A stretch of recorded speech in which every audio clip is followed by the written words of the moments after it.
Okay, we will be, I think, do we have Carlos here or we still waiting for?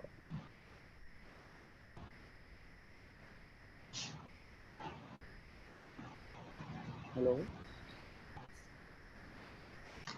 I think we do not have Carlos sir here yet. Okay.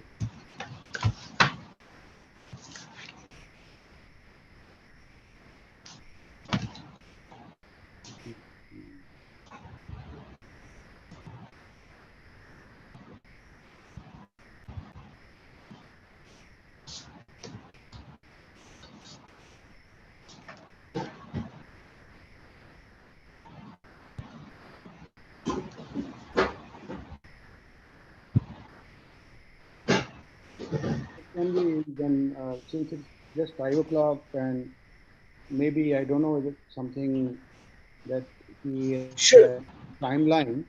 So can we should wait for we a few text? minutes or what do you think? Keshav, can we wait for a few minutes?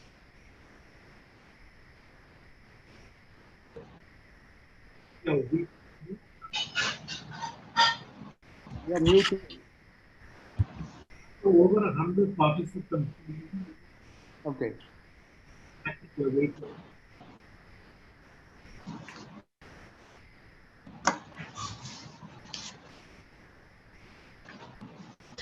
I can check with Mr. Carlos on WhatsApp, sir. You can Yeah. begin maybe. Yeah. You can please start. Yeah. Ask him to join in case there is a sometimes there is a confusion of the time, and if timing confusion is there because he's going to be the first speaker.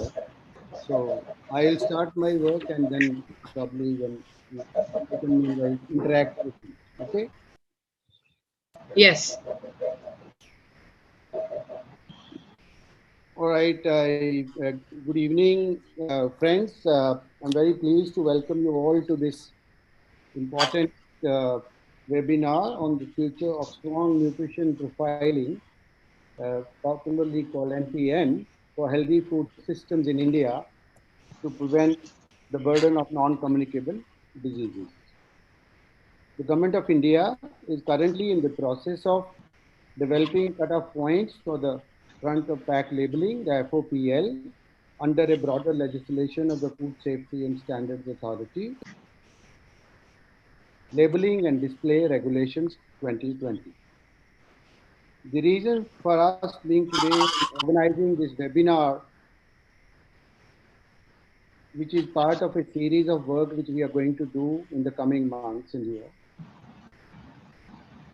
to frame a collective view of our professionals and people and inform the Food Safety Authority to incorporate these in the process which is currently underway, particularly on the and the front of pack labeling. So we have a very eminent person to chair this day, none other than Mr. Keshav Desiraju, former Secretary Health of India. I am very pleased to introduce Mr. Keshav Desiraju to you. He has retired from the Government of India but remains engaged in issues related to public health and serves on the board of several non-governmental organizations in this health sector. He is the co-editor of Healers or Three Gators, Healthcare Corruption in India, Oxford University Press in 2018, and he is also the author of Gifted Voice, Life and Art of MS Subbulakshmi, which is HarperCollins in 2021. So with this, and I hand over to Mr. Keshav Desiraju. Uh, we have an extremely wonderful panel for inputs, which I'll introduce later. Just before I hand over to you, just a few practical instructions for the participants and panelists. Please, if you have any question, write in the Q&A box, not in the chat box. If you want to share anything, any resources, please share in the chat box. Or if you want to write a message to any participant or the panelists, keep yourself muted if you are not talking. With these small bit of practical instructions, over to you, Mr. Keshav Desiraju, for your opening remarks. Thank you. And thank you all friends and family in the best able solution and nutrition advocacy and public interest. Thank you for asking me to share this very important seminar. These two organizations that I've just mentioned uh, are, in my view, very important in the nutrition space in India. There are too few people speaking at the policy level about the importance of nutrition within public health. And I'm glad that these organizations are fairly steadfast, even relentless in their advocacy of important nutrition issues. Now, as many of you participating in today's webinar will know, today's session is a follow-up to a webinar held some months ago in August 2020 on ultra-processed foods, and there were various important issues discussed there, and therefore it was the organizers of today's event felt that the time had come for a follow-up workshop on nutrition profile modeling, which Dr. Gupta just explained to us is usually called NPM. And we have some very good, we have some extremely senior people who will make presentations from both from outside India and within India. And then we have some very senior people again to discuss these issues. Now, before I give the mic back to Dr. Gupta to introduce our speakers, there's just one thing I would like to say, that we are living in the middle of a pandemic. I mean, whatever we do, we cannot get away from that. Mm-hmm. And quite correctly, the attention of everybody in the policy space, in state governments, is obviously necessarily focused on controlling the spread of COVID, on taking care of those persons who are affected, of reducing very unfortunate deaths, strengthening hospitals, oxygen supplies, issues of this nature. And that is only correct because the pandemic is upon us. And clearly, that has to be attended to in an immediate sort of today basis. However, several people have pointed out that in the last 14, 15 months since COVID began, one very unfortunate consequence of the attention of everyone in the health sector being focused on controlling and treating COVID is that several other very, very important issues in public health have tended to be ignored. And without trying to cover the whole list, very specifically, many issues related to children's health, whether it is universal immunization, which is to take place in the first 12 months, whether it is the working of ICDS, which is early childhood care and education between 0 and 6, whether it is the implementation of midday meals, which is children between 6 and 14. Every one of these major government programs focused on children has suffered. There is also data which is coming out of many states. The figures of stunting and wasting have shown an increase in this period, essentially because there has been no attention being paid to issues of this nature because of the pandemic. I think it's therefore very important that today's webinar has been called, because while we cannot take our attention away from the pandemic, we have to at the same time remember that there are issues of this nature which need our full-time attention. So the second issue, before I stop for the moment, which is that this whole area of what euphemistically called supplementary nutrition, and a lot of these ultra-processed foods tend to come in the shape of or are promoted as supplementary nutrition, the presumption is that they are supplementary and that the child or the person who is intended to receive those foods is actually obtaining a reasonable diet somewhere else. This is a mistake actually that ICDS also makes. ICDS presumes that what is happening in the ICDS center is supplementary, and it is supplementary to whatever food the child is getting at home. Though, as we all know, it is quite possible that many children are not getting anything at home, or if they are getting something, it is certainly of no particular nutritional value.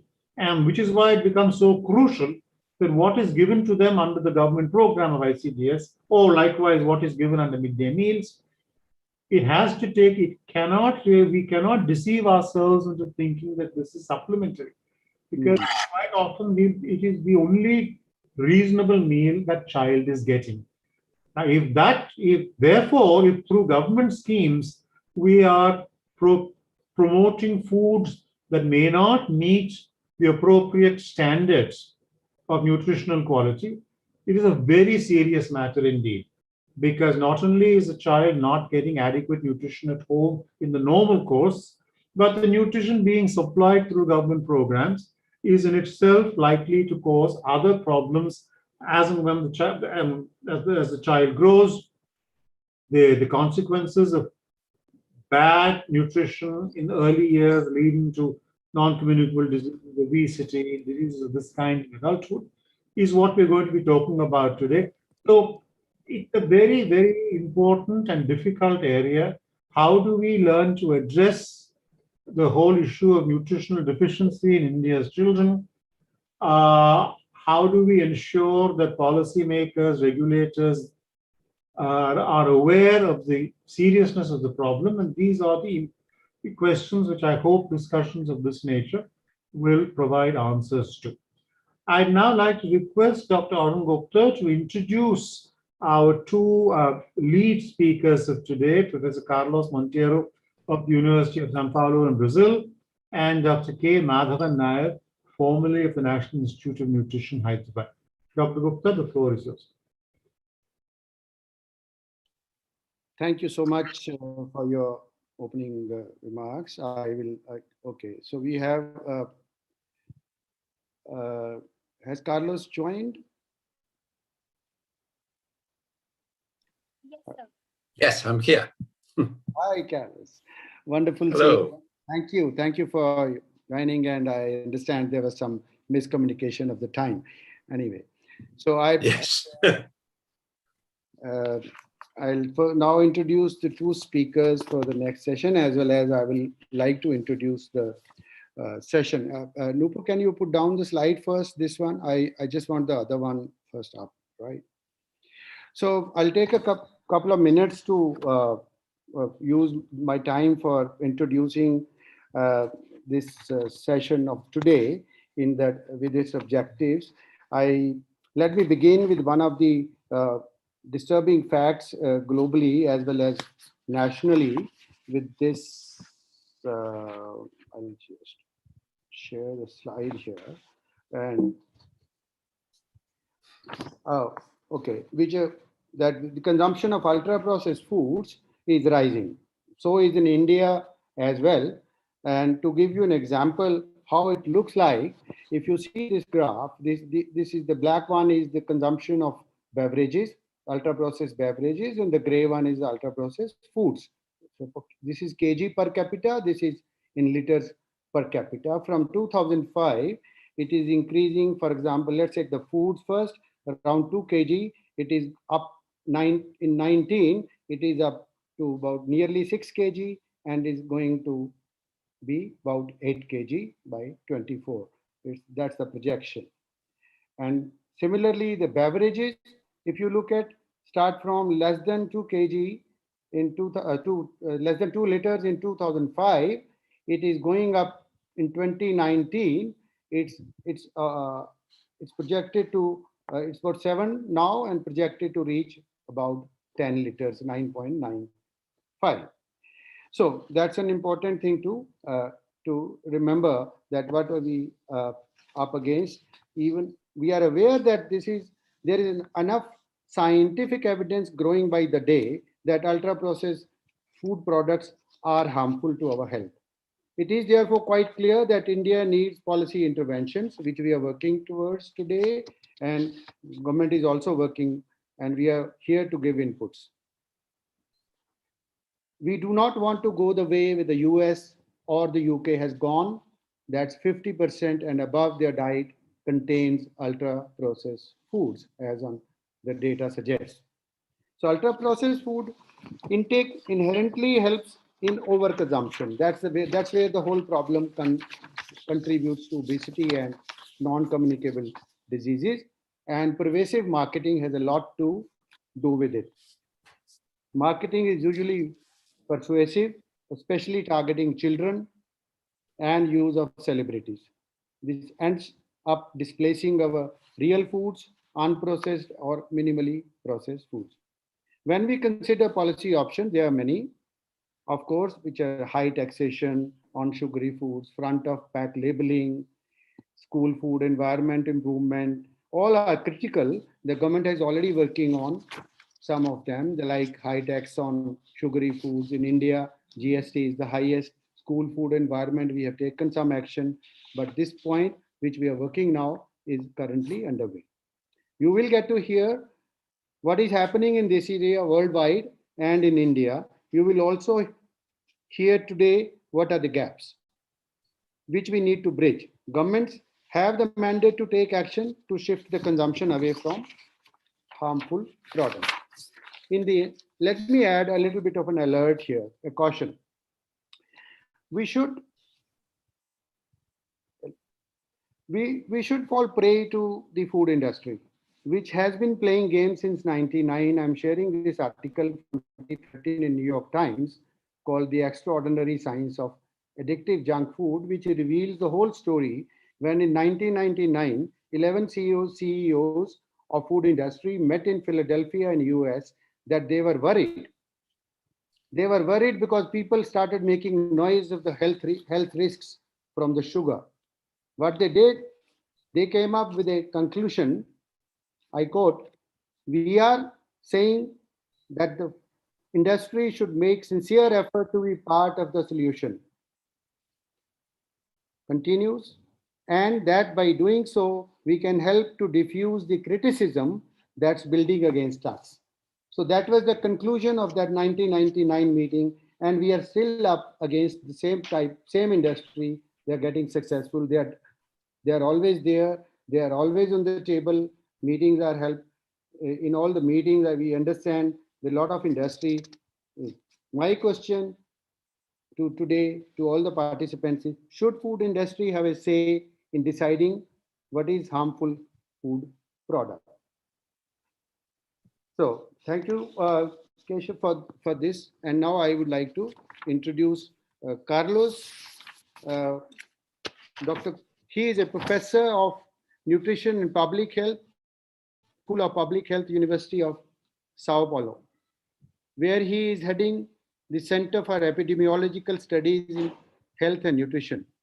His research lines include new methods in population nutrition and food and nutrition assessments, and epidemiology of all forms of malnutrition and dietary determinants of non-communicable diseases. He's published a lot, more than 250 articles. He's a member of the Brazilian Academy of Sciences, and he sits on the expert panels of national and international interest, including WHO. Secondly, I'd like to introduce the second speaker of the first session, Professor Madhavan Nair. He is a retired scientist from the National Institute of Nutrition. He is a biochemist, and he has done a lot of research on the micronutrients. He has received a lot of public health and nutrition research fellowships and awards, and he is fellow of National Sciences of Academies, namely FNMAS, FNNAS, and fellow of Telangana Society. He has published over 150 articles in review journals and contributed to several book chapters. So I hand over to you, Mr. Desi Raju, now to chair the session. Thank you, Dr. Gupta, for introducing our distinguished speakers. Now, Professor Carlos Montero, I'd be grateful if you could now make your presentation. And sir, you have 20 minutes, and I will give you a little warning when you have 2 minutes left. Thank you. Okay. Thank you very much. I'm honored to participate in this meeting. I want to thank you for the invitation. It's a pleasure to see some old friends and I'm sure some new friends. I'll share my screen right now. Hope you can see it.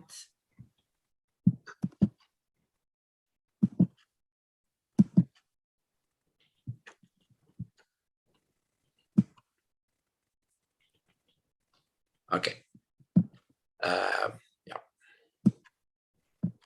Okay.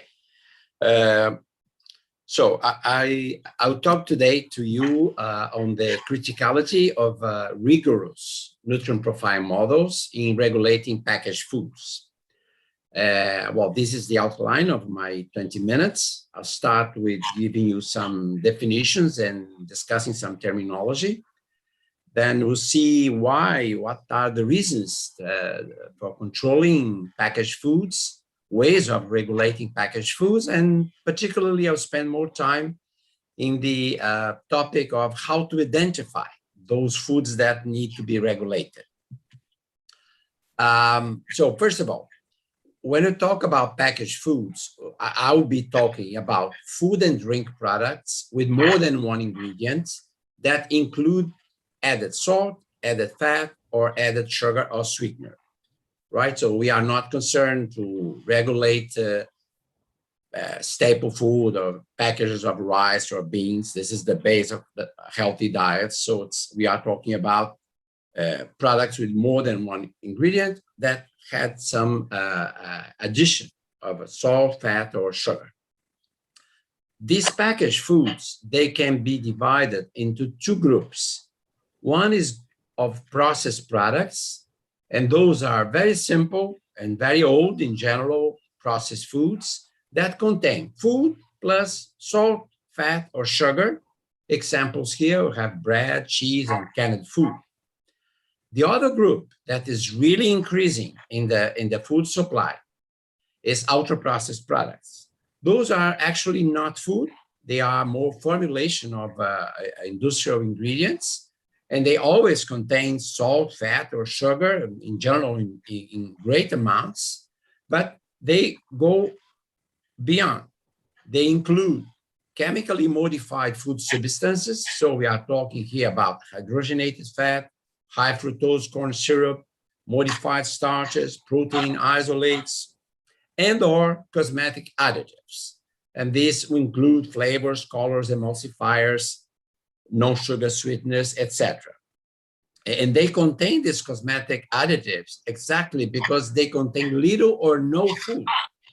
So then they don't have taste and texture and color. So they need to get these attributes from cosmetic additives. Examples here, we have soft drinks, confectionery, several types of snacks, frozen, shelf-stable red meals, desserts, thousands of products.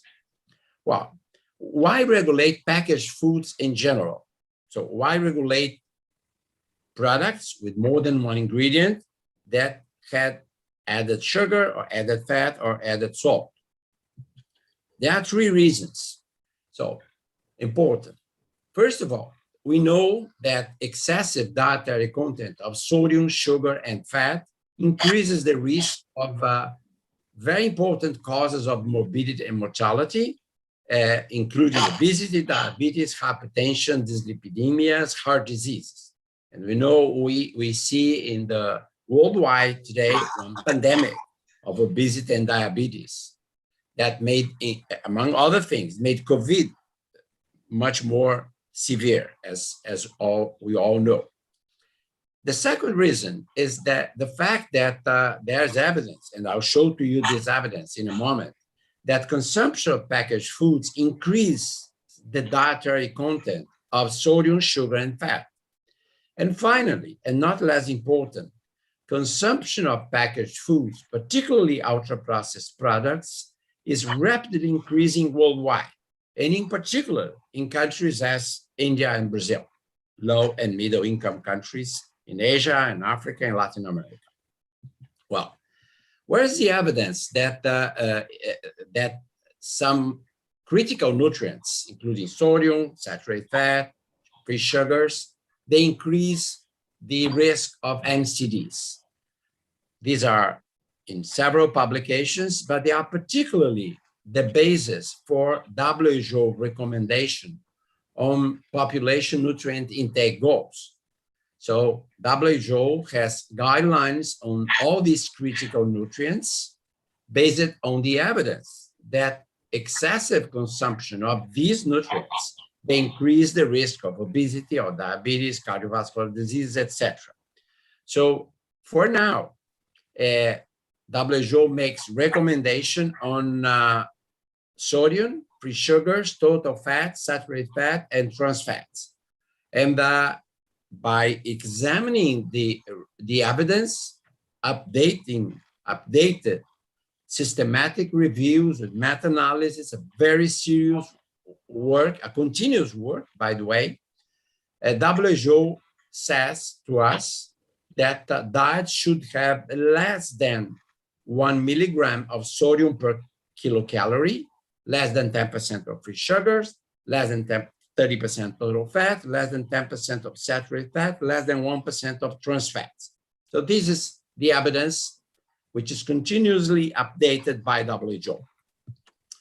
The second reason is the fact that the dietary share of packaged foods, in this case, ultra-processed food, which makes most of the packaged foods in different countries. This is a publication from FAO using always national dietary surveys. So what we can say from this publication is that, taking free sugars as an example, the more in the population of these countries, low and middle and high income countries, in these countries, the more one person has in his or her diet packaged foods, the higher the content in the diet of free sugars.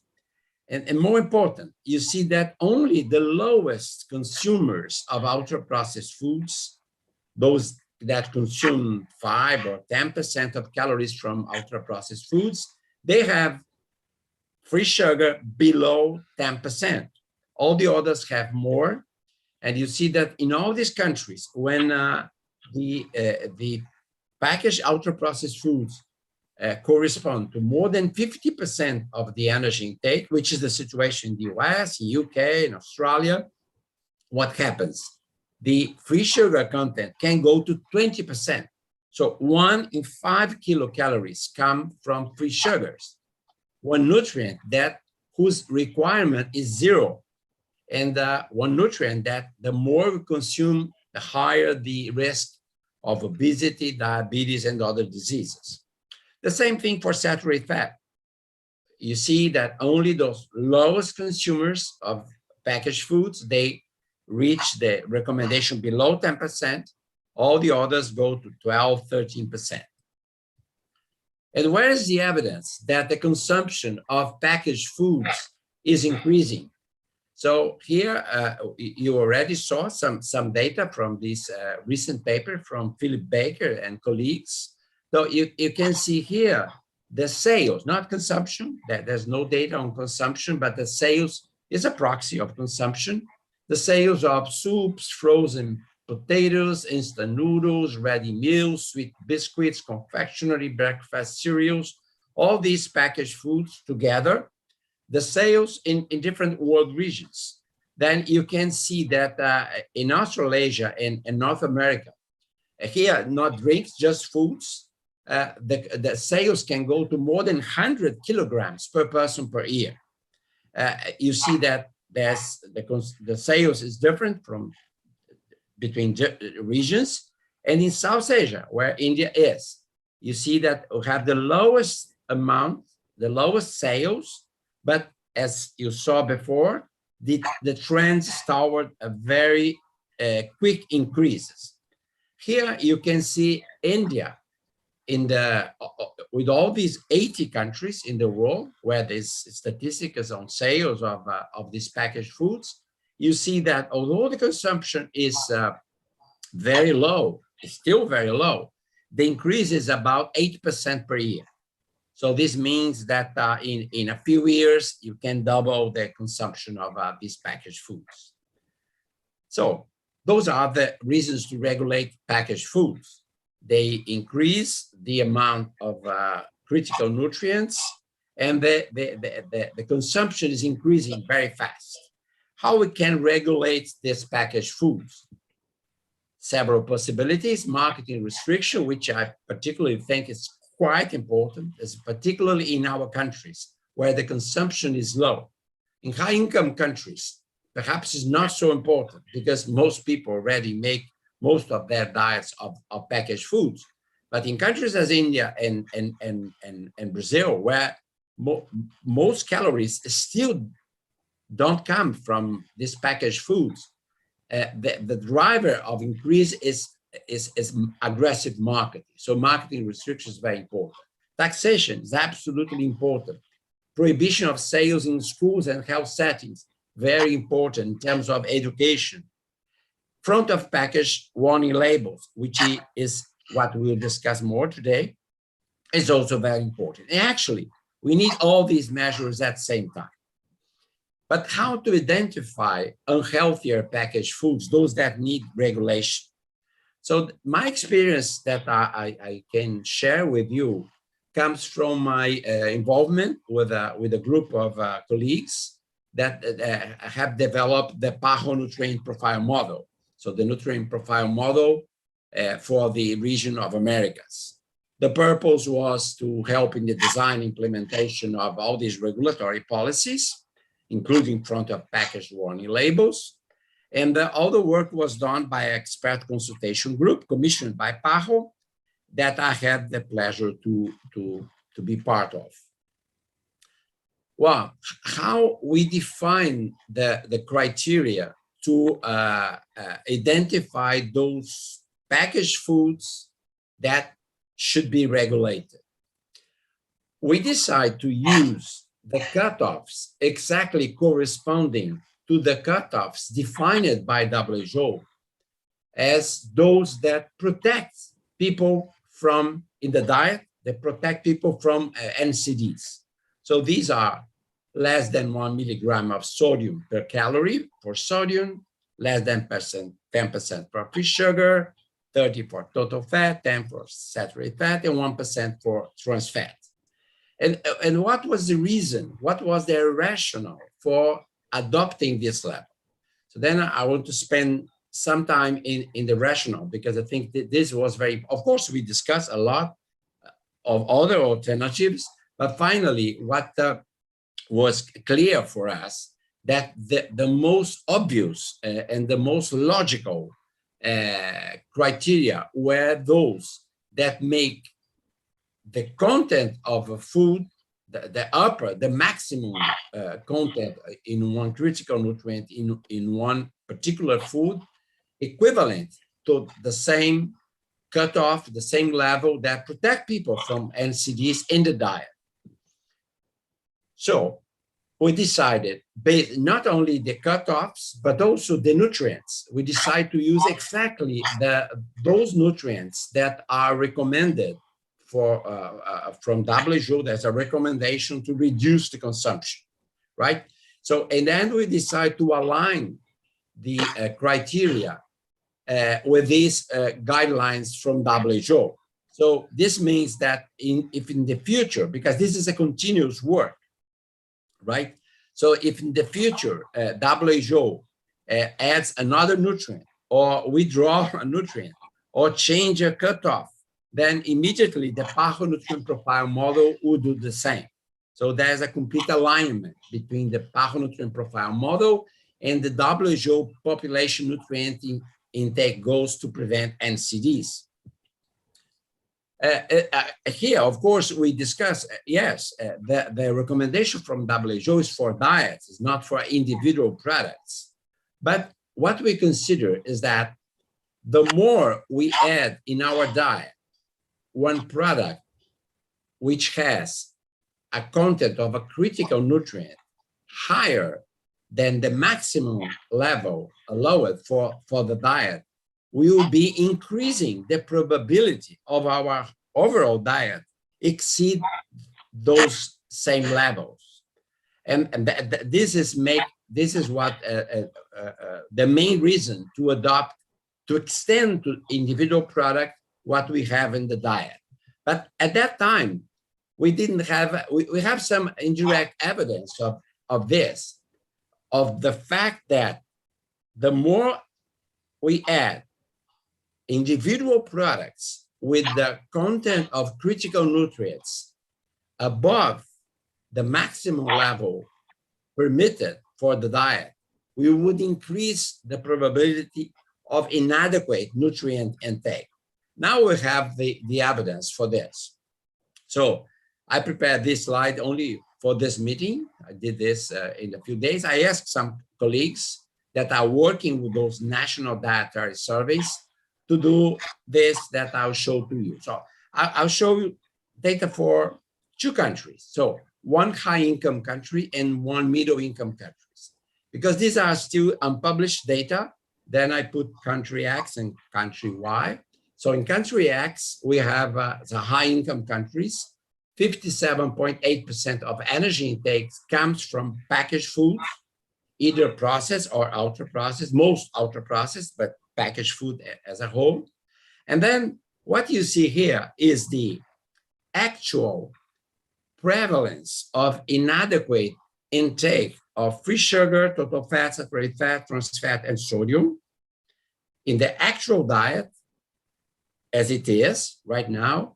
And the same situation if we withdraw from the diet all packaged foods which are high in free sugar or in total fat or in saturated fat or in sodium, etc. So what you see here is that, and replacing these products high in by an average of the rest of the other foods. So in this country, the 50%, half of the population have an intake of free sugar above 10%, right? 50.8%. If I remove the packaged food high in sugar, the diet in this country would have only 8% of people with excessive consumption of free sugar. So this means that there's still problem. So not all the problem come from packaged foods. Some of these are people that are using too much sugar, let's say to sweet coffee or to consume homemade desserts or any other thing. And but you see that the problem is reduced tremendously from 50 to 8%. For total fat, reduction is a little, it's 50%, 61 to 31%. So if you want to decrease below 30%, we need to do other things. People have to cook less with oil, etc. But half of the problem was due to packaged foods. In saturated fat, the same thing, a great reduction. In trans fat, again, 50% reduction. And in sodium, reductions is enormous again. So for free sugar and sodium, reductions, in this case, 55% to 9.7%. But you could say, but this is a high-income country, the high consumption of packaged foods. Let's see this other country, country Y. 20% of energy intake from packaged foods. I bet this is the consumption we have in some urban places in India. So this probably is close to the India situation for some regions in India. So here in this case, you see free sugar, the reduction in inadequate diets in free sugar, 48% to 26%, total fat, 26 to 9%, saturated fat, 40 to 17%, trans fat, 9 to 2%, and sodium, 67 to 9.7%. of course, here you see the reduction is lower. Why? Because in this country, consumption of packaged food is still much lower. But if we don't do anything, this country will be in the position of the other country very soon. So, as you see, we decided. This is already, I talked about this, that the food and beverage products that should be evaluated with PAHO are limited to packaged foods. I already did this in the definition. But what I think is important to consider, why we did not include unprocessed or minimally processed foods according to the NOVA system classification in the regulation. Why we are not putting, why we think we don't need to put labels, warning labels in vegetables, legumes, grains, tubers, simply because these are the basic foods in a healthy diet. And in all the food-based dietary guidelines, those foods are those that should be the basis of diet. So then it does make sense to regulate the amount of fat, let's say in one avocado, for instance, or sugar in one fruit. Now, those foods should be combined. So the key for a healthy diet is combining vegetables and legumes and grains, etc., etc. So in this case, regulation does not apply. And also, it's particularly important, the question of culinary ingredients. So here we are talking about salt, plant oils, butter, sugar. Why the PAHO, the simplified model, does apply to these foods? First of all, because nobody eats oils or salt or sugar as such. People use these culinary ingredients to cook, to season, and to convert fresh or minimally processed food into dishes and meals. So then the message here should be used then in moderation. But it doesn't make sense to say that salt is rich in sodium, or oils are rich in fat, or sugar is rich in sugar, right? So here is not regulation. This is education of the population. So then, and another reason was the fact that by regulating processed and ultra-processed food, in general, packaged foods, we will be touching the core of the problem. And a final decision we took was the introduction of other sweeteners, not just sugar, but non-sugar sweeteners in the regulatory, in the foods that should be regulated. The rationale for this was, well, if we start to put warning labels in products with excessive amount of sugar, if we tax these foods, if we forbid the marketing of these foods with excessive added sugar, so what the industry could do, the industry could reduce the amount of sugar, or they could replace by other sweeteners. So in this case, the product is still unhealthy. So then we decided, if we start to recommend the reduction in sugar intake, we should make clear that the solution is not to replace sugar by other sweeteners, but it's really to reduce the sugar amount, and hopefully that people start to eat more fresh foods and less packaged foods. So this is essentially my what I had to talk to you today. I'm more than glad to respond to questions, etc. Thank you very much. Thank you very much, sir. I think the plan is to take questions after the second presentation. So could I request Dr. Madhavan Nair, sir, you have 20 minutes. The floor is yours.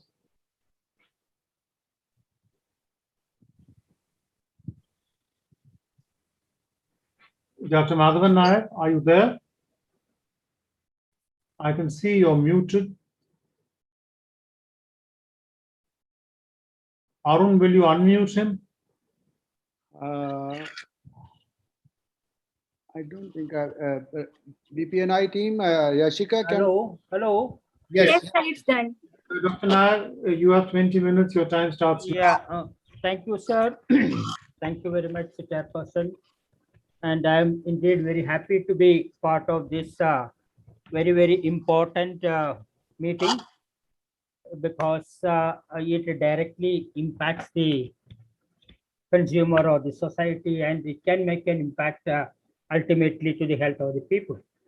The topic is current status of nutrient profile model and pathway for India. It's very specific for India, what we are doing, what is the current status and the way forward.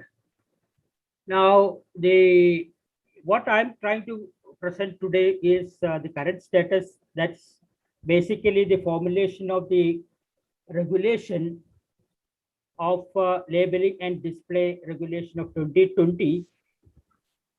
And I would then specifically discuss on nutrient labeling process in prepackaged food, because ultimately that is what our primary aim is.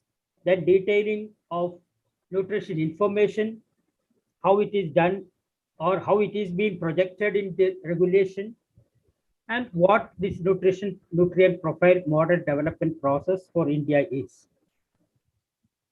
Now, I think the Act Food Safety Standards Act 2016 is actually a historical one, and it is now been almost 15 years since it's been enacted.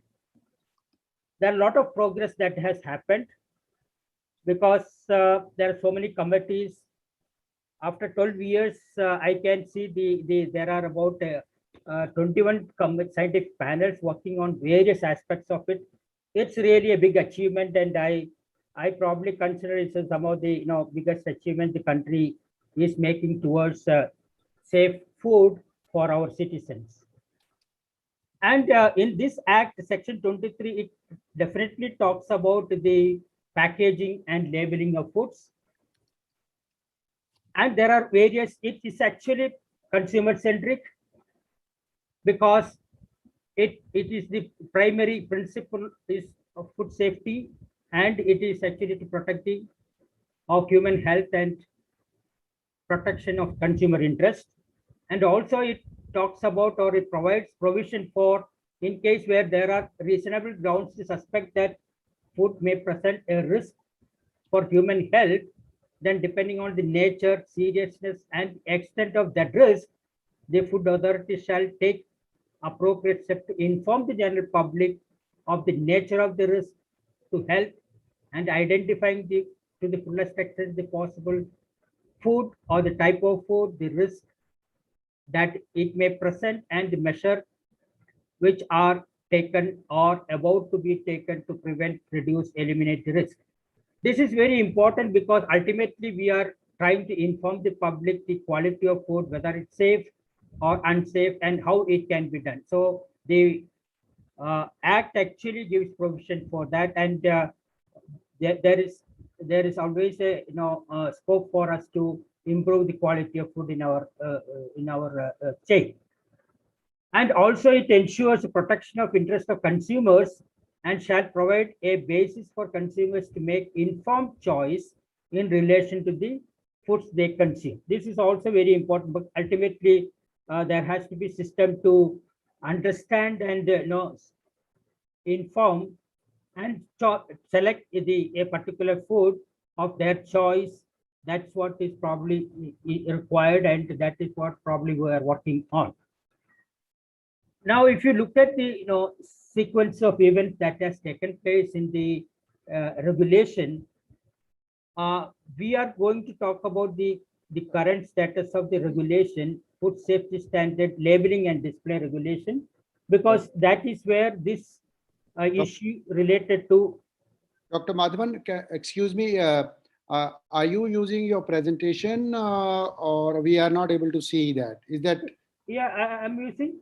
No? No, we can't see your presentation. How come? Yeah, upload your presentation so that now Nupur. Oh. Yeah, Nupur has shared now. Okay. Which slide you are on, please? We thought you will share. So I thought you were giving introduction, so that's why I. No, actually, I was No going problem. to. Okay. So where are you now? Please check with which slide. 1 minute. I think because I minimized the screen, I am actually lost. Yeah. I think now. Can you see the full screen now? I- you are projecting it, or you want me to project now? I I have think stopped I sharing, think sir. You can try sharing it so it will be easier for you, Yeah, sure. I'll you do know, that. Okay, to get okay. a I'll do that. Yeah. track. Yeah. Yeah. I'm sorry. I think now it's visible. No, no, sir, not at all. Yeah. It's visible, sir. It's visible. Okay. Now I'm actually now discussing about the sequence of events that probably take us to the current regulation for labeling and display, and in that we have a provision for nutrient profiling and nutrient information for any packaged product. Now here,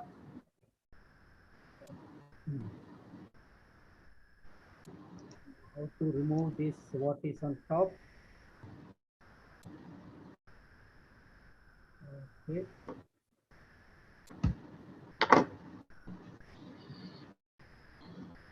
Yeah, so this is the sequence of events. So we have a regulation which is introduced in 2011, which is about packaging and labeling.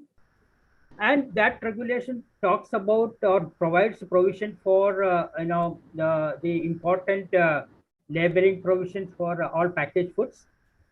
And in during the period between 2012 and 16, there were a lot of discussion about initiating and introducing the process of regulating high fat, salt, and sugar foods, HFSS foods. uh, so there were a lot of discussions, and there were so many expert committee meetings and working groups constituted to work on it. And by 2018, there was an attempt to introduce this into the existing regulation, which was further modified to into two regulations. One as packaging regulation, which probably we don't consider. And the second one is the labeling and display regulation, which notified actually in 2018 with the inclusion of the HFSS identification, and also the various provisions that are included in the regulation. But there were a lot of issues with respect to different stakeholders. So what has happened is in 2020, the FSSA actually published the regulation without the inclusion of HFSS, and it is being taken up parallelly, and discussions are going on. And currently the system is now, by this year, another 6 months, all FPO should comply with the new regulation, that is the labeling and display regulation 2020. Now it has been actually notified, and as far as labeling is concerned, labeling is the most significant and influential piece of legislation in this area, which actually provides the final consumer to go for their choice and informed choice.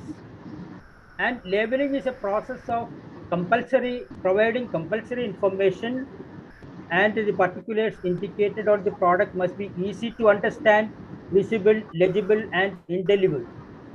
Also, there must be proper appearance of this, whatever is provide the information, on the same field of vision as most of the as it is positioned in the store. Now, for example, there are two panels for labeling. One is the principal display panel, which is normally the one which is facing the store, or it is actually defined as the portion which is most likely to seen first by the consumer on the retail shelf. And if there are two or more spaces like that, like this, then both are considered to be the principal display panel or front of panel, because this is the place we need to concentrate on, because the consumer or the beneficiary normally concentrate, or the impression is actually obtained from this panel for a product. The other panel is the information panel, which is actually, is normally it is like the right angles to the this panel, but you need to, it provides so much information. Sometimes it's very difficult to understand and even to read what is provided in this panel. So there is always a provision for abstracting the information that is required for a consumer in the front of panel, so that the informed decision can be taken at the earliest, and it should be for the benefit of the consumer. Now there are important, these are the 15 essential labeling provisions that is present in this regulation, that is uh, labeling and display 2020. In this, I'm going to discuss only about the nutrition information, which is probably very important as far as the issue is concerned, the NCD problem is concerned. Now, I would like to discuss this in both the nutrition information nutrient profile model, because what is given in the regulation is the nutrition information, which is in terms of providing the critical nutrients, that is the total fat, that is and the saturated fat, trans fat, sugar, free sugar, and sodium. Like the previous speaker, he has described about the importance of this, and also the reason for selecting these nutrients, because it's as per the WHO, there's low global evidence for its role in NCD. So same is being actually projected, and if you convert this information into a pictorial representation, it becomes very easy for, and if it's placed in the front of panel, it becomes easy for a consumer to make a choice. Now here, this is actually a design provided in the earlier draft, but mostly this is what is being proposed, because this provides a easy to identify representation of the healthiness of the product. A red indicates actually it is unhealthy. So I will discuss this in detail later. Now coming to the WHO nutrient profile model, this model actually is essential, or it is recommended to classify foods as healthy or unhealthy for marketing it to children, and it is based on WHO population nutrient intake goals, and also its relation to the global population health data for preventing NCD. This has been already discussed in the previous presentation, and it's global evidence. So there is no doubt about the relationship between these nutrients and the NCDs. And WHO has provided threshold for 18 food categories. I mean, that is where the model or the nutrient profiling is essential, because it is product based, and each product has a certain threshold given for this critical nutrients: sodium, total fat, and saturated fat, and total sugar, and free sugar, and also the trans fat. Now, these are all actually involved, or the purpose of nutrient profiling is it's a method of differentiating or categorizing between foods and non-alcoholic beverages that are more likely to be part of healthy diet from those that are less likely, that is when it has enough of our high consumption of energy from saturated fat, sugar and trans fat, and also the salt. It is basically based on scientific principles of nutrition composition, because ultimately a product is defined based on the nutritional content or the composition of that. So it becomes an essential component of nutrition profiling. And the nutrient profile model vary in complexity, and details are based on either categorical or scoring system. But the categorical system is easy to adopt and it's easy to modify and than the scoring model. So we will actually come to that a little later. But now, in the meantime, there is actually in the country we have our own uh, dietary guidelines as well as the nutrient requirements. There was one published in 2010, which has been adopted by our regulation. But recently in 2020, the new standards have come, which provides even estimated average requirements. So there are different nutrient standards. The estimated average requirement, that is nothing but the mean of the distribution curve of intake, and also the RDA or recommended dietary allowance, which is nothing but the mean plus 2 SD of the mean, and also the tolerable upper limit is beyond the RDA, which is normally not required or not recommended for energy. Energy is always recommended only at the estimated average requirement level. That's only the mean. So because any intake beyond this is a risk for people on this side of the curve. And also the tolerable upper limits. And another important one is acceptable macronutrient distribution range, or AMDR. So we will be discussing or considering only the EAR, the acceptable macronutrient distribution range for nutrient profiling. Now, what is this acceptable macronutrient distribution range? Is again based on the various evidences, epidemiological evidences and other evidences on the reduction in chronic diseases in long run, and also ensuring sufficient intake of other essential nutrients and physical activity to maintain energy balance. And also there is a consideration of cultural aspects and the physical activity level and also cost.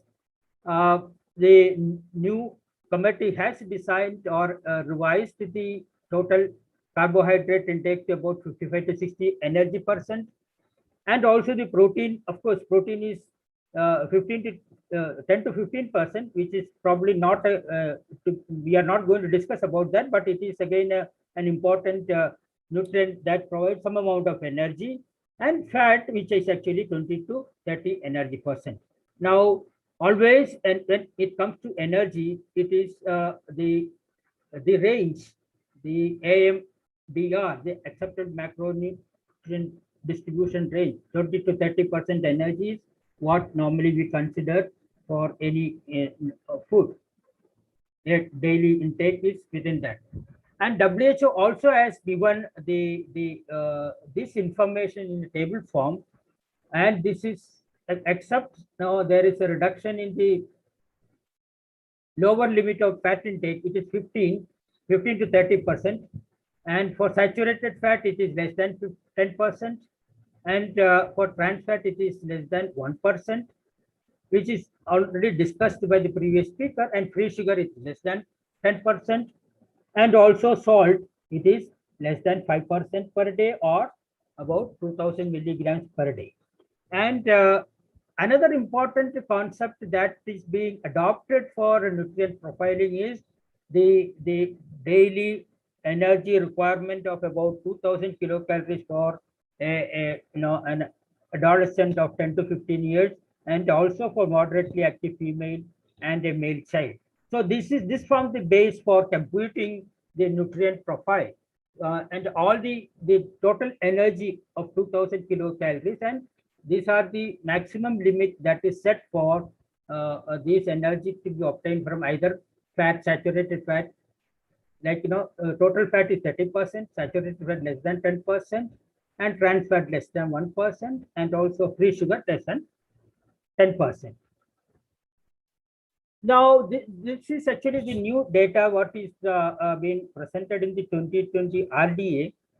I just wanted to highlight that the information of 2000 kilocalories, which is used as a base for the reference, even our group also suggests it is around the same 2000 kilocalories is the optimum reference value that can be considered for designing or defining the nutrient profile. And based on that, the FSSR labeling and display 2020 has given this information that a nutrition information of 100 to 100 grams or 100 ml of product per serve or percentage of daily energy calculated on the basis of 2000 kilocalories of energy, and it should provide 30% of energy from fat. It comes to around 67 grams of fat, and about 10% of energy from saturated fat comes 22 grams of fat, and 1% of energy of trans fat, it comes 2 grams, and 50 grams of sugar, which is equal to 10 grams of 10 energy percent of energy percent from sugar. And also salt is about 1 milligram per kilocalorie. Dr. Nair, could I request you to wind up now? Yeah. So now this is being used as actually the information, and I have 2 minutes, sir. Yeah, just wind up. Yeah. Yeah.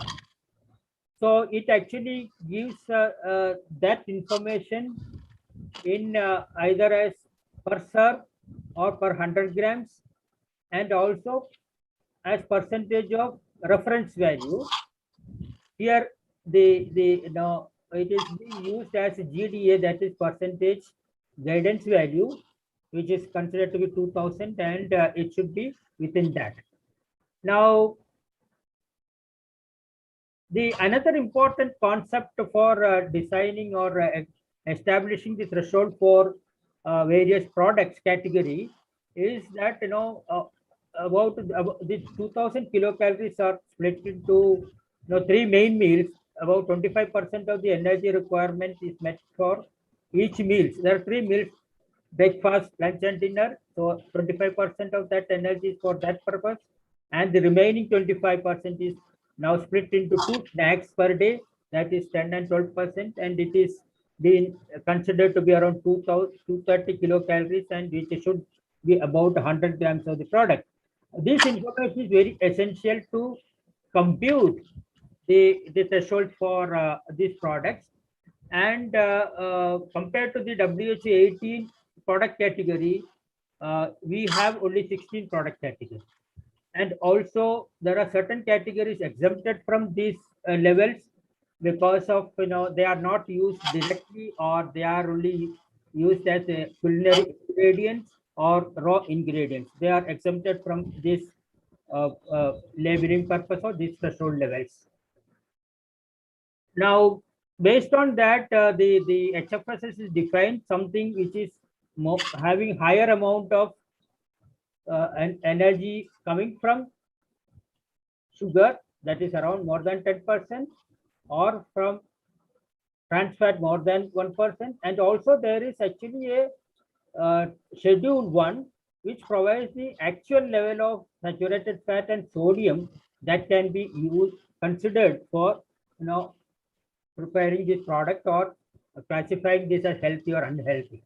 Now this is typically the schedule 1, which is given for all the 16 categories, and it provides actually either total fat or the saturated fat or the sodium, and the limits are set for that. So within this limit, they are supposed to be safe, Beyond that, it is supposed to be unhealthy. And these are the categories which are scheduled 2, which are not under, it is exempted from labeling because they are used as plain milk or without any addition. They are as natural as possible. And also the regulation, the proposed regulation gives actually scope for giving a front of pack labeling, which has 2 panels, part 1 and part 2. Part 1 provides actually the amount, provides per serve what is the amount of calories, saturated fat, trans fat, added sugar and sodium. And the second panel actually the per contribution based on the per day intake. And if the intake is higher than the level proposed, it actually gives a red color, and that is supposed to be unhealthy. And there is a timeline given, and this is actually for implemented threshold plus 30% of the threshold value for second year, and threshold plus 15%.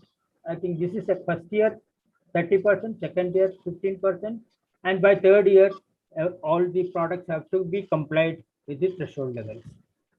And this is being discussed. The last one, sir. Dr. Nair, we are running out of time, and there are many people who I need to call upon for the comments. Yeah, this is the last one, sir.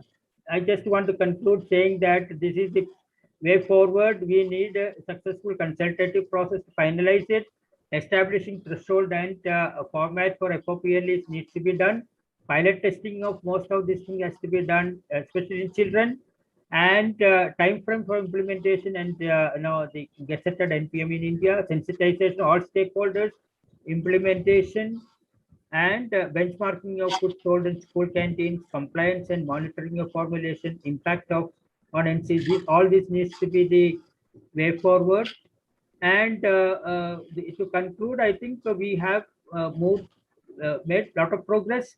It needs to be now, the current regulation will be implemented by 2020, but the FOPL will be taking parallelly, and it will be introduced in a short while after that. And the FOPL nutrition label format should be interpretive, and it should be simple to for the consumer to adopt and make an informed choice. Thank you very much. I'm sorry, just extended little extra time. Thank you, sir. Thank you. That was both 2 very interesting presentations. Now we have, I'm aware that we are running short of time, but we have several people whom we have invited to comment on these presentations. Could I call upon Professor Piyush Gupta, if he could please comment briefly? And after Professor Gupta, I will go to Professor Umesh Kapil. Professor Gupta, are you here? Yes, sir, I am here. Yeah. Thank you, sir. And really a very good presentation indeed. And I'll just like to bring about, because we are running short of time, as you said, so I'll just wind up in 2 minutes, not taking much of your time. Indian Academy of Pediatrics has been taking active part in the banning of these foods, which were, and a new label has been coined by the Indian Academy of Pediatrics known as the JUNCS, JUNCS. J is standing for high fat, salt, sugar foods. HFSS, U for ultra processed and for nutritionally inappropriate. C for caffeinated, carbonated, and colored, and S for sweetened, sugar sweetened beverages. One of the major, so these recommendations are already there, and Indian Academy of Pediatrics, we are now spreading these to the schools, especially where the children are there and where it is needed most. The most important part now is the front of pack labeling, which we are now very much concerned about. And we have to ensure that we raise our voices in very clear terms and insist that there should not be any lowering of the thresholds that we are intent on promoting for the promoting of health that is needed here. I think I'll stop at that and request Dr. Umesh Kapil to go forward. And thank you very much for giving this opportunity to speak here.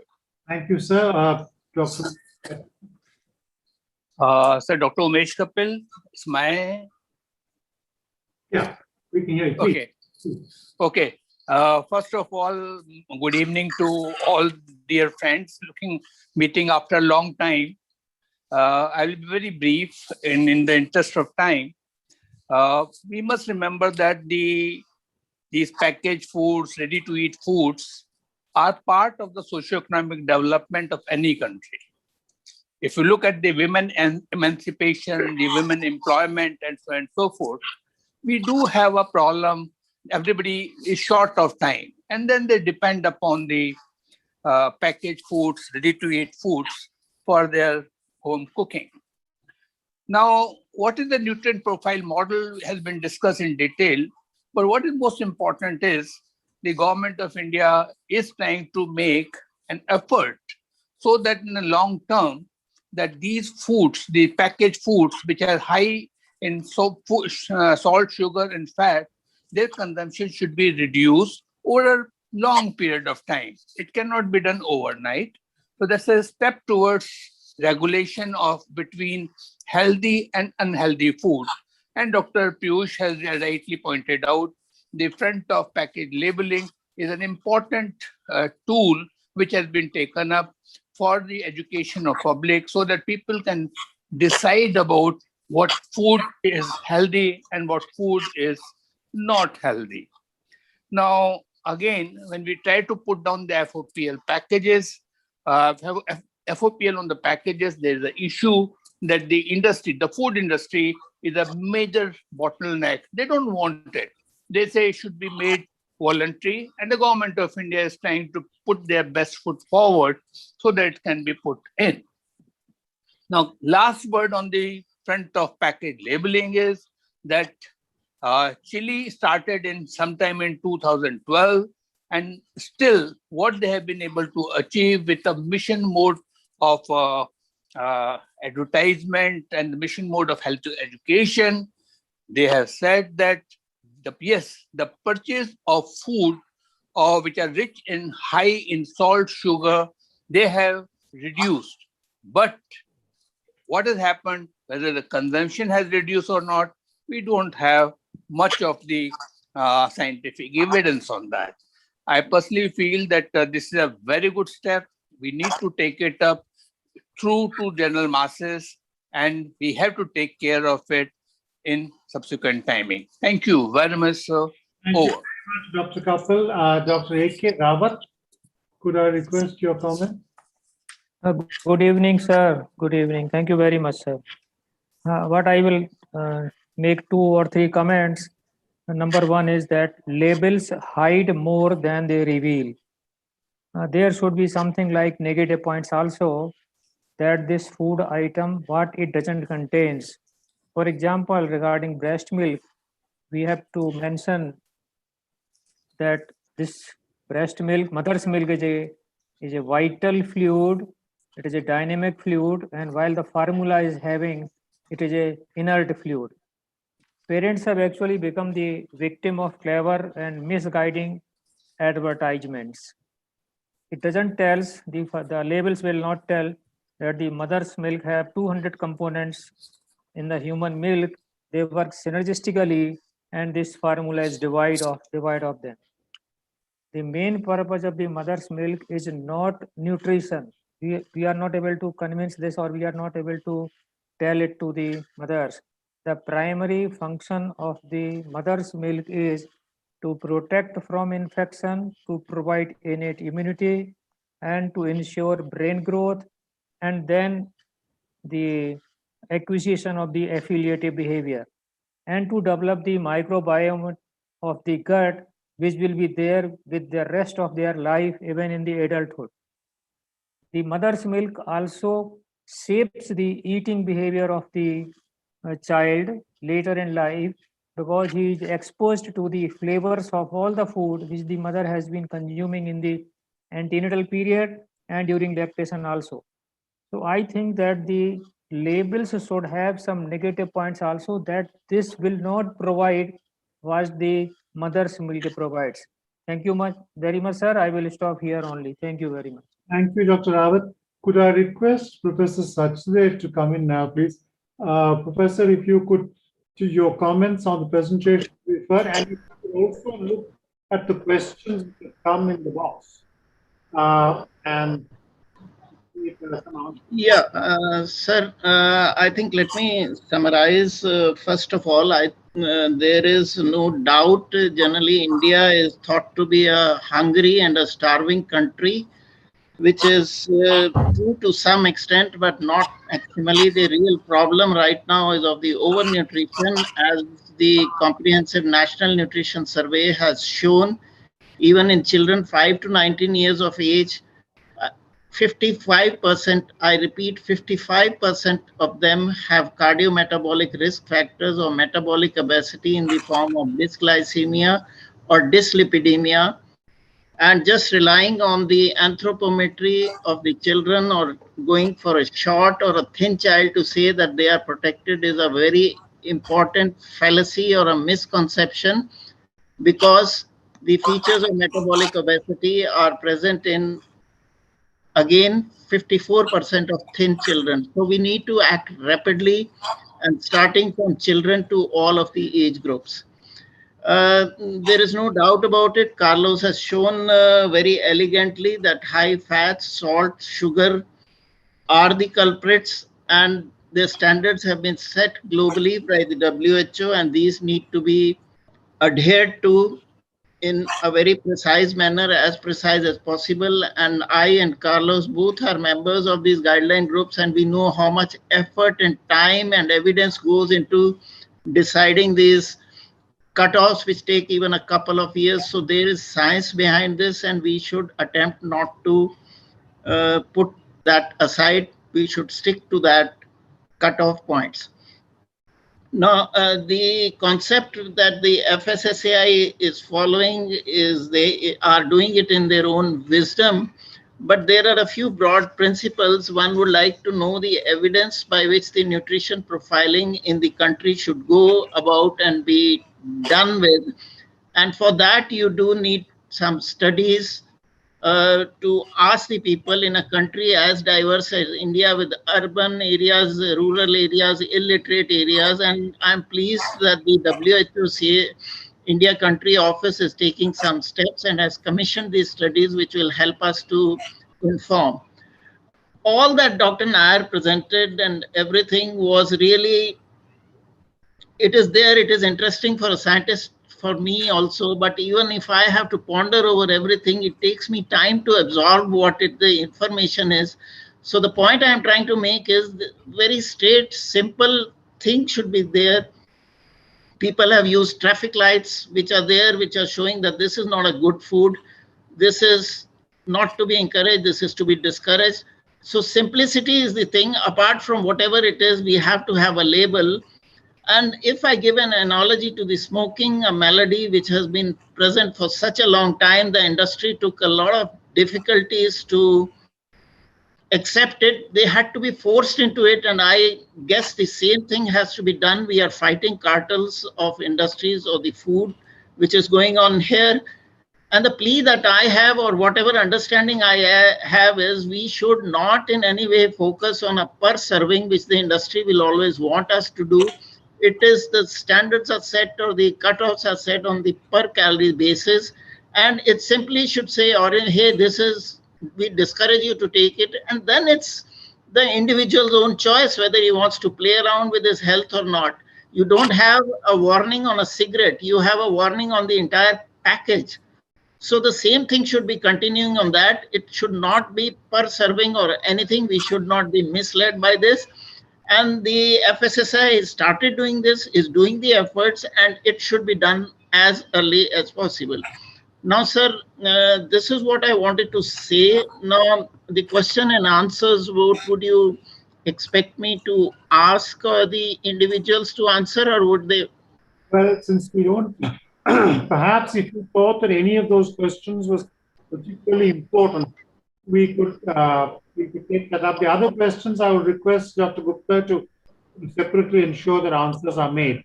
But if there's anything particularly important there, please tell us that. I think partly I have covered this. Dr. Nair, could you answer the question on per serve or per 100 gram which pertains to your presentation?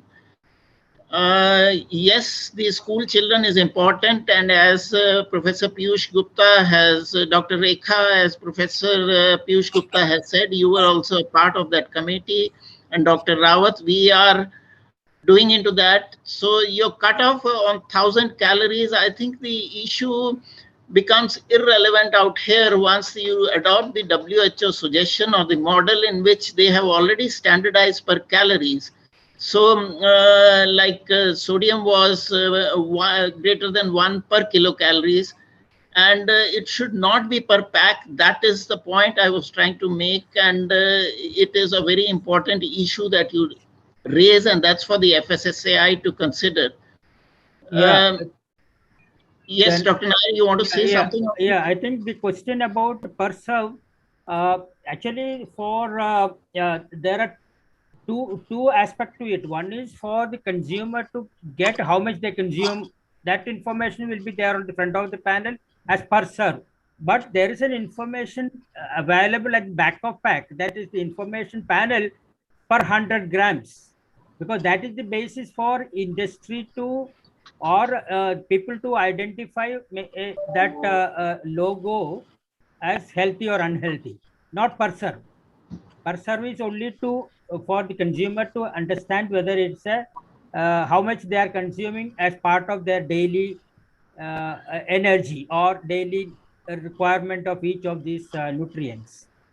No, but Dr. Nair, the point that is being raised is a valid one, that you can't predict for an individual that what is his energy. These are average requirements, and as you realize, there are distributions. So it would make much more sense to go with the percentage approach which the WHO has suggested, rather than sticking to the each age group a different one. I can't simply conceptualize in my mind that food which is not good for an adult will become good for a child. It has to have the same merit of cutoffs, which are placed actually conservatively. So with this, you will have a myriads of cutoffs which are going to confuse the consumer, and there should be a prominent front of the pack labeling, easy to understand, traffic light, or there are other things. There's a question to that. Carlos, could you reply to that in the question and answer chat box directly to you? So that is a point which is being made, which I think the FSSAI should consider, or at least I feel important. Thank you, sir. I think most of the questions we have taken, the others can be answered, or Arun could cover up. Thank you very much. Dr. Arun Gupta, could I give the mic to you to wind up the discussion? Yeah, I'll take a few minutes to ask some of the relevant questions. Both the authors have done an excellent job on, but to add on to the area of which I just give me a second.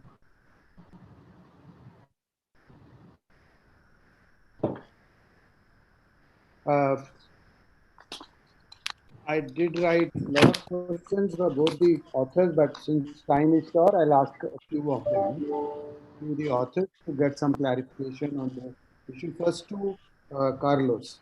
Carlos, is there a possibility, like that some people have asked me question, not today, but overall since when we have been organizing, why we do not include infant formula, for example, for front of pack labeling? That is one. And second, there is a lot of discussion going on around the country as well outside, that there are attempts of reformulation. Is that a helpful strategy, or even whom it helps? The country, companies are getting benefited out of it, or is that? And third is, does it, in any case, if you go for such regulations, which will certainly reduce consumption, will it impact the employment in the country? These are three questions for you. Yeah.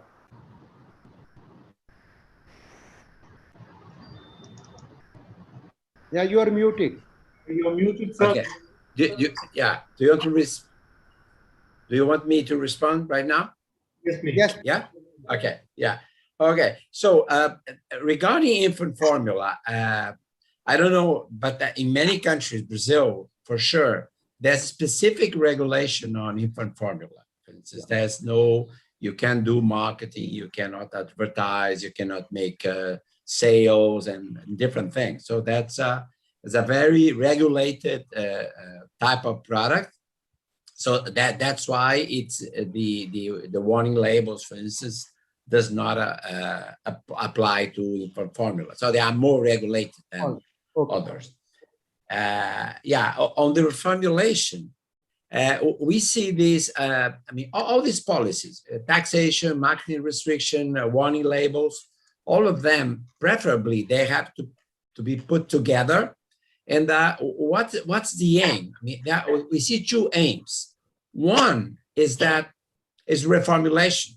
So in case this is particularly for trans fat and sodium. This is very important because the industry really can reduce sodium in breads, for instance. They can use a better health quality fat, so they can reduce or eliminate trans fats. So reformulation is definitely one of the goals of these policies. But there are some products that is very difficult for the industry to reformulate and be out of the criteria. For instance, soft drinks. I mean, it's quite difficult for the industry to reduce sugar in a soft drink in a way to, it's really almost impossible because soft drinks, you have water and sugar, essentially, and colors and flavors. So how it's possible to make a soft drink with less than 10% of energy from sugar? It's impossible, right? Except if you use sweeteners, but that's why sweeteners is also covered by these criteria. But in other products, as I said, it's possible reformulation. So when reformulation is not possible, and for many packaged foods, reformulation is, I would say that at least it's very difficult. We heard recently from Nestle, Nestle, the company, acknowledged that most of their products will be unhealthy forever. They will not be, they cannot reformulate them. What we would expect then from warning labels is that people move from these products to other things. So let's say move from soft drinks to water, to plain water, or to milk, or to anything which is not soft drinks. So then reformulation is one goal, but the other goal is to make people aware of the fact that most of their diet should come from fresh food, from minimally processed foods. And well, regarding employment, well, there's several studies on this showing in Mexico and Chile, showing that there's no evidence that these regulatory policies that were implemented in these countries reduce employment. What you can have is some movement. So people start to work in one sector instead of other sector. But there's no evidence that these regulatory policies can, among other things, because they are not effective as we would like they were. So then this is a slow process. So when we start with these warning labels, with taxations, so the consequences are slow, and then people can adapt, and then the industry can adapt themselves. So I don't see this as a valid argument. Okay, thank you so much for adding on to this, and we will certainly put it in our report also.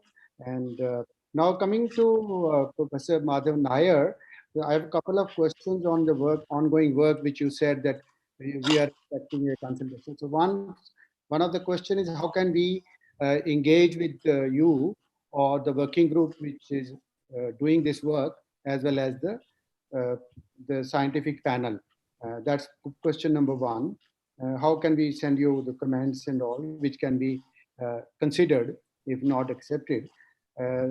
Secondly, we have been hearing about the working group having a lot of people from the industry, which is an imbalance. Like one of the working group meeting had 22 people from industry and 5 people which were experts or from WHO. Or so is it an imbalance which you would like to address in the working not in the working group, I'm saying in the stakeholder meetings. Sorry.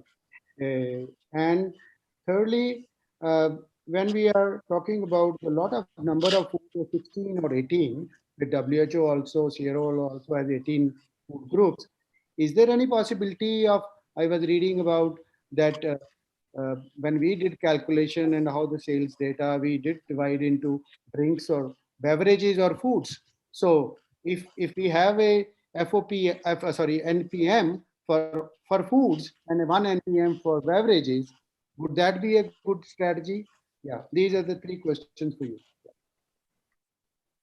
Yeah, thank you. I think with respect to your first question, how to engage with working group or I think the best way is you could send in your comments to the chairperson or the FSSA officials to put it across. I think that's the best way to represent your concerns or your arguments or your support to the getting the FOPL implemented in our country.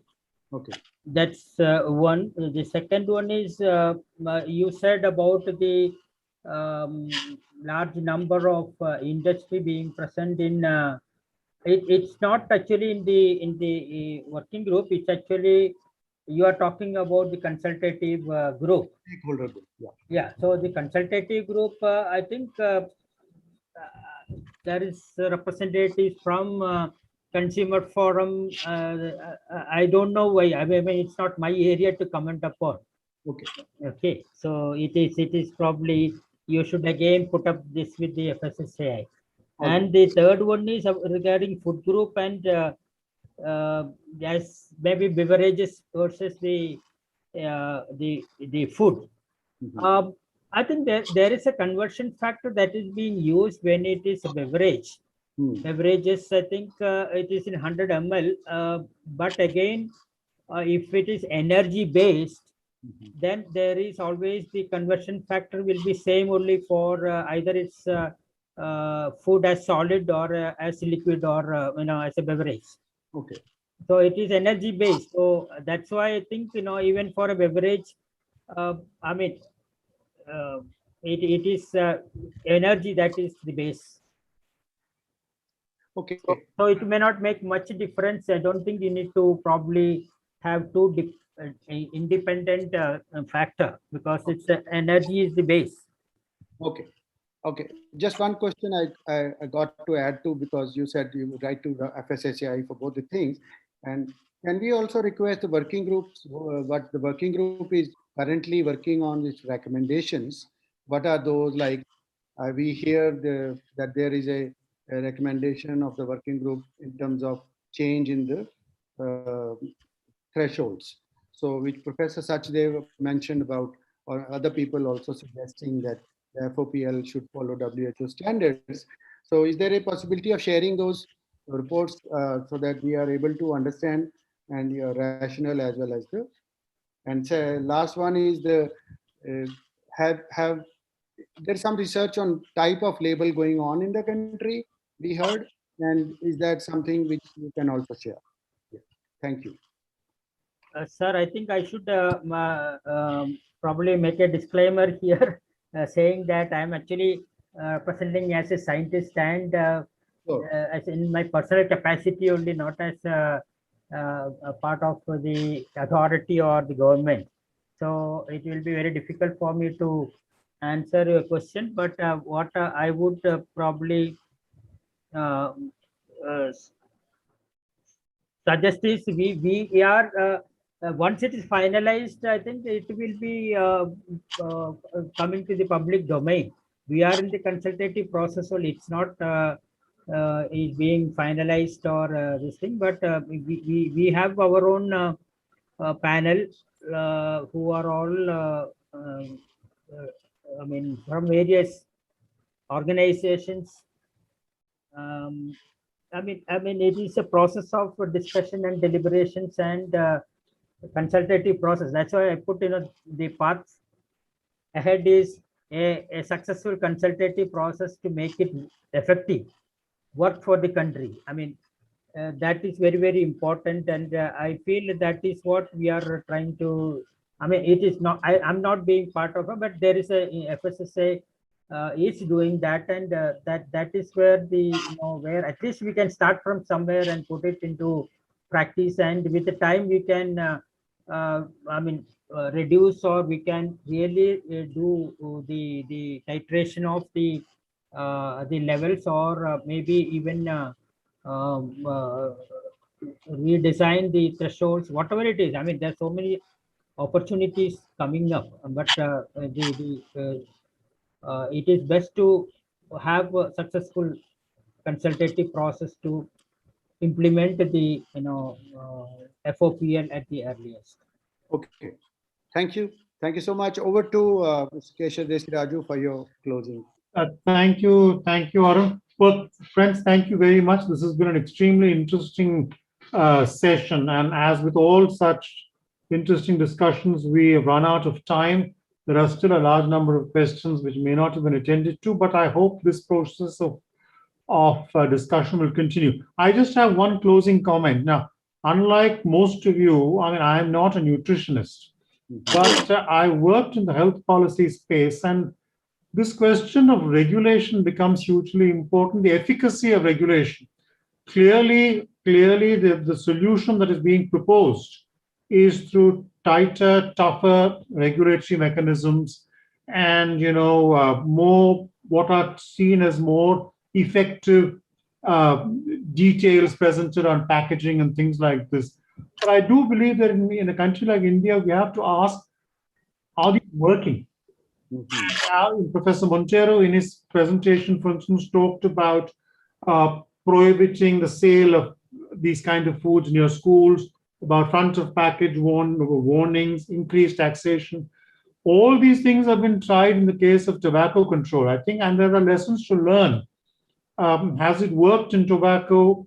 Will it work in the case of fizzy drinks or highly sweetened, processed foods? I think those are very important. Everything FSSAI is supposed to do obviously is the base. Yeah. But the next question is it working? Is it working in reducing consumption? Are people, the average consumer, who may or may not be fully literate, is the average consumer responding to the wealth of information that is provided on a fizzy drink? And is consumer behavior changing because of that information? I think that is both from the case of tobacco, and then Dr. Arun Gupta and others know all about infant food substitutes and the power of glitzy packaging, and how many consumer decisions are based on packaging. So what is happening? This is something we have learned to our cost in infant food substitutes. So how does that make a difference in the case of other foods? I think these are all very, very important policy questions which people working in health policy areas should consider themselves with. But there will be time for these discussions. So once again, my thanks to Professor Carlos Montero and Dr. Madhavan Nair. Thank you very much, both of you, for your very, very informative and detailed presentations. Thank you also to other colleagues, Professor Sachdev, Professor Gupta, Dr. Kapil, Dr. Rawat, for participating in this program. And thank you again, Arun, for inviting me to chair this. Thank you very much. Stay well, all of you, and good evening. Thank you. Bye. Thank you very much. Thank you. Bye-bye. Thank you. Thank you, Dr. Arun. Thanks. I have a request to make before we part. If everyone can switch on their cameras, and I can click a picture, maybe. Yes. Yeah. Umesh sir. Yes. Yeah. Okay. Smile. Yeah. I think Umesh sir is not available. Dr. Umesh? Okay. Okay. I clicked one. Thank you. Thanks. Thank you. Everyone. Thank you, everyone. Thank you. Thank you. Thank you. Thank you. Thank you. Take care. Bye-bye. Yeah. Bye-bye. Thanks to all participants as well. Yeah.